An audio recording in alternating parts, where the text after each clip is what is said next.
ನಮಸ್ತೆ ಸ್ನೇಹಿತರೆ, ಬನ್ನಿ ಇವತ್ತೊಂದು ಸಬ್ಸಿಗೆ ಸೊಪ್ಪಲ್ಲಿ ಚಟ್ನಿ ಮಾಡೋದು ಹೇಗೆ ಅಂತ ನೋಡೋಣ. ಈ ಚಟ್ನಿಯಲ್ಲಿ ಒಂದು ತುತ್ತನ್ನ ಜಾಸ್ತಿನೇ ಸೇರುತ್ತೆ, ಅಷ್ಟು ಟೇಸ್ಟ್ ಇರುತ್ತೆ ಅಂತ ಹೇಳ್ಬೋದು.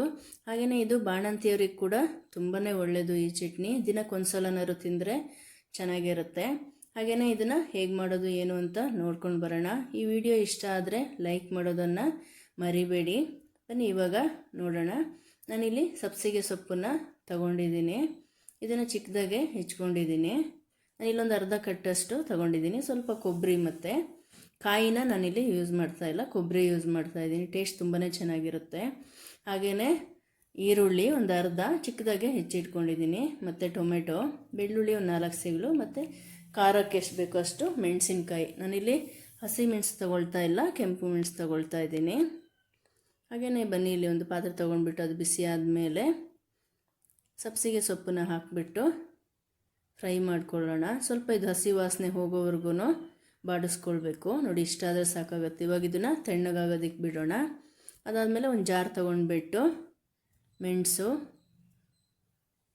ಹುಣಸೆ ಹಣ್ಣು, ಬೆಳ್ಳುಳ್ಳಿ, ಒಂದು ಸ್ವಲ್ಪ ಜೀರಿಗೆ, ಒಂದು 1/4 ಸ್ಪೂನಷ್ಟು ಇಲ್ಲ, ಅದಕ್ಕಿಂತ ಸ್ವಲ್ಪ ಕಡಿಮೆನೇ, ಮತ್ತು ಕೊಬ್ಬರಿ. ಅದಾದಮೇಲೆ ಸ್ವಲ್ಪ ಉಪ್ಪು, ಟೇಸ್ಟಿಗೆ ಎಷ್ಟು ಬೇಕೋ ನೋಡಿಬಿಟ್ಟು ಉಪ್ಪು ಹಾಕ್ಕೊಳ್ಬೇಕು. ಸ್ವಲ್ಪ ನೀರು ಹಾಕಿಬಿಟ್ಟು ಅದನ್ನು ರುಬ್ಕೊಳ್ಳೋಣ. ತುಂಬ ಸಣ್ಣಕ್ಕೆ ಇದನ್ನು ರುಬ್ಕೊಳ್ಬೇಕು.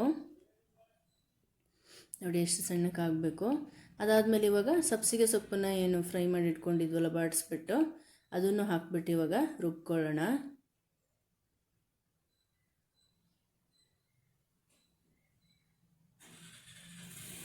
ಟೇಸ್ಟು ತುಂಬಾ ಚೆನ್ನಾಗಿರುತ್ತೆ. ಖಂಡಿತ ಒಂದು ಸಲ ಮನೇಲಿ ಇದನ್ನು ಟ್ರೈ ಮಾಡಿ. ತುಂಬ ಒಳ್ಳೆಯದು ಕೂಡ, ಸ್ಮೆಲ್ ಕೂಡ ತುಂಬ ಚೆನ್ನಾಗಿರುತ್ತೆ ಇದು ಸಬ್ಸಿಗೆ ಸೊಪ್ಪಿಂದು. ಬನ್ನಿ ಇವಾಗ ಒಂದು ಪಾತ್ರೆ ತಗೊಂಡ್ಬಿಟ್ಟು ಎಣ್ಣೆ ಹಾಕಿಬಿಟ್ಟು, ಎಣ್ಣೆ ಕಾದ್ಮೇಲೆ 1-2 ಒಗ್ಗರಣೆಗೆ ಮೆಣಸಿನ್ಕಾಯಿ ತಗೊಳ್ತಾ ಇದ್ದೀನಿ. ಅದಾದಮೇಲೆ ಸ್ವಲ್ಪ ಸಾಸಿವೆ, ಸ್ವಲ್ಪ ಕರಿಬೇವು ಹಾಕ್ಕೊಳ್ಳೋಣ. ಅದಾದಮೇಲೆ ಈರುಳ್ಳಿ ನಾವೇನು ಹೆಚ್ಚಿಟ್ಕೊಂಡಿದ್ವಲ್ಲ ಅದನ್ನು ಹಾಕ್ಬಿಟ್ಟು ಫ್ರೈ ಮಾಡ್ಕೊಳ್ಬೇಕು. ಇದು ಸ್ವಲ್ಪ ಹಸಿ ವಾಸನೆ ಹೋಗೋವರೆಗೂ ಫ್ರೈ ಮಾಡಿಕೊಂಡ್ರೆ ಸಾಕಾಗತ್ತೆ.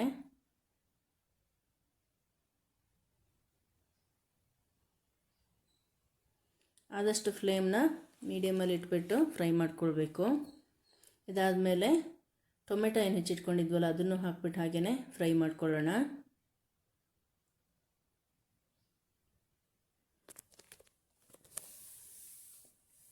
ಅದಾದಮೇಲೆ ಒಂದು ಚಿಟಿಗೆ ಅಷ್ಟು ಅರಿಶಿನ, ಸ್ವಲ್ಪ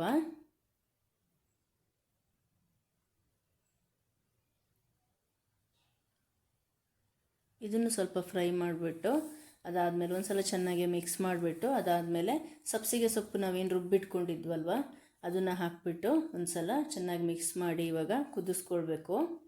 ಅದೇ ಜಾರನ್ನು ತೊಳೆದ್ಬಿಟ್ಟು ನೀರು ಸ್ವಲ್ಪ ಹಾಕ್ಕೋಬೇಕು. ಜಾಸ್ತಿ ಏನು ನೀರು ಬೇಕಾಗಿಲ್ಲ ಇದಕ್ಕೆ.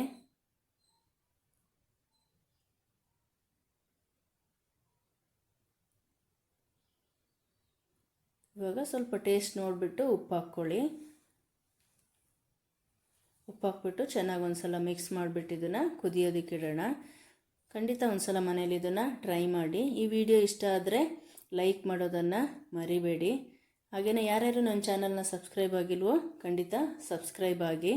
ನೆಕ್ಸ್ಟ್ ನಾನು ಹಾಕೋ ಎಲ್ಲೋ ವಿಡಿಯೋನೂ ನೋಟಿಫಿಕೇಷನ್ ಬರುತ್ತೆ. ಹಾಗೆಯೇ ಲಾಸ್ಟಲ್ಲಿ ನಾವೊಂದು ಸಲ ಇದನ್ನು ತುಪ್ಪ ಒಂದು ಸಲ ಹಾಕ್ಬಿಟ್ಟು ಮಿಕ್ಸ್ ಮಾಡಿಬಿಟ್ಟು ಸ್ಟವ್ ಆಫ್ ಮಾಡಿದರೆ ಆಯಿತು. ನೆಕ್ಸ್ಟ್ ವಿಡಿಯೋದಲ್ಲಿ ಸಿಗೋಣ. ಅಲ್ಲಿವರೆಗೂ ಬಾಯ್, ಟೇಕ್ ಕೇರ್, ಥ್ಯಾಂಕ್ ಯು.